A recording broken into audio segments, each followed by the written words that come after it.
If my mind can conceive it and my heart can believe it, then I can achieve it.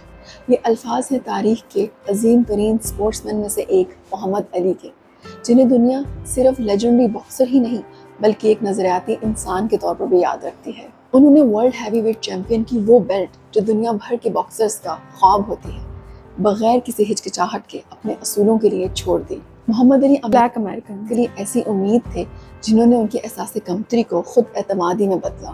آج محمد علی کی death anniversary کے موقع پر میں ایک کتاب سے ایک ایگزرپٹ پڑھ کر سنانا چاہوں گی۔ یہ کتاب ان کی بایوگرافی ہے جو ان کے بھائی رحمان علی نے لکھی ہے۔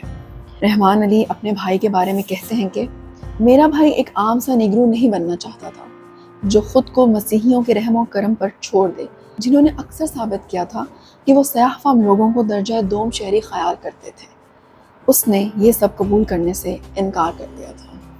میں پہلی بار محمد علی کی لائف کے بارے میں ڈیٹیل سے پڑھ رہی ہوں اور اس بات نے مجھے امپریس کیا ہے کہ وہ صرف چیمپئن ہی نہیں بلکہ ایک عظیم انسان بھی تھے۔ کیا آپ کی زندگی میں بھی کوئی ایسی پرسنالٹی ہے جو آپ کو اصولوں پر ڈٹے رہنے کے لیے کانفیڈنس دیتی ہو؟